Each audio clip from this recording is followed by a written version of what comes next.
53 বছরে আমাদের দেশ যে আদর্শ এবং যারা পরিচালনা করেছে সুন্দর একটা ধারা এদেশের ভিতরে কিন্তু বাস্তবায়ন হয় না।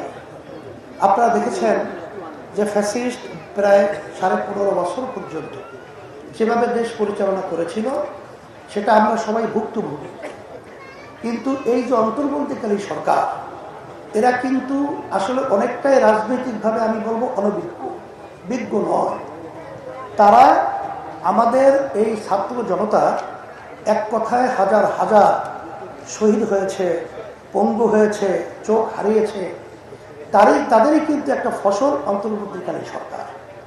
আমি ডক্টর ইউনূস সাহেবের সাথে যখন আলোচনা হয়েছিল, প্রথমে আমি বলেছিলাম যে আপনার মাথায় বিষয়টা রাখতে হবে যে দেশের ভিতরে 92 জনের মতো মুসলমান বসবাস করে, এই দেশের ভিতরে এদের প্রতিনিধির দায়িত্ব পালন করে সম্মানিত ওলামায়ে কেরাম।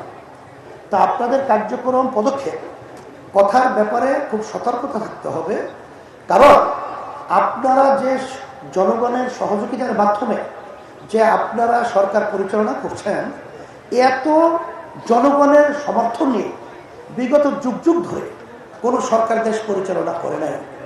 কিন্তু তাদের কিছু কার্যক্রম প্রশ্নবিদ্ধ, যেমন ছাত্র বৈষম্য বিরোধী আন্দোলনে যারা নাকি রাস্তায় নেমেছিল এবং জনগণ তাদের সাথে একাত্মতা প্রকাশ করেছিল, সেখানে আপনার এই যে ভারতী সহ কিছু উপদেষ্টা এদেরকে নেওয়ার ব্যাপারে জনগণের কিন্তু সম্পূর্ণ ভিন্নতার মত থাকার পরেও আপনারা কিন্তু বিতর্কিত উপদেষ্টা নিয়েছেন।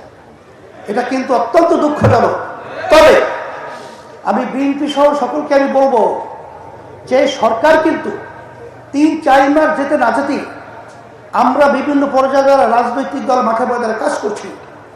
আমরা আসলে দেশ সুন্দর করার ব্যাপারে, সুন্দর একটা কল্যাণ রাষ্ট্র হওয়ার ব্যাপারে আমরা সবাই ঐক্যমতে তাদেরকে সহযোগিতা পরামর্শ সহ সব ব্যবস্থাপনা করা এটা আমাদের নৈতিক দায়িত্ব। কিন্তু আমরা কিন্তু অনেকাংশে একটু তাড়াহুড়া করার কারণে ফ্যাসিস্ট কিন্তু আমাদের দেশে অরাজকতা বাজাবার একটা সুযোগ তৈরি হয়েছে। অনেকাংশে কিন্তু ভারত বিভিন্ন ধরনের কথা বলার সুযোগ পেয়েছে। আমি বলবো, আসেন আমরা সুন্দর একটা জাতীয় সরকারের মাধ্যমে আমরা দেশটাকে সুন্দর করার জন্য আমরা একাত্রিত হয়ে আমরা কাজ করব। এর সুন্দর একটা পদ্ধতি হলো তাম দুনিয়া প্রায় 91টা দেশের মতো সেখানে কিন্তু পিয়ার সিস্টেম পদ্ধতি চালু রয়েছে। বিগত 53 বছরে এদেশে যে পদ্ধতিতে নির্বাচন হয়েছে, এই নির্বাচনের মাধ্যমে যখন এককভাবে ক্ষমতায় থাকে তখন কিন্তু ফ্যাসিস্ট তৈরি হয়, তখন কিন্তু খুনি তৈরি হয়, তখন কিন্তু জালেম তৈরি হয়, তখন দেশের টাকা কিন্তু বিদেশে পাচার করার পরিবেশ তৈরি করা হয়। এর পরিবর্তনের জন্যই যখন আমরা একটা জাতীয় সরকার প্রতিষ্ঠিত করব, তখন কিন্তু এককভাবে ফ্যাসিস্ট এই চরিত্র তৈরি করার মতো সুযোগ থাকবে না।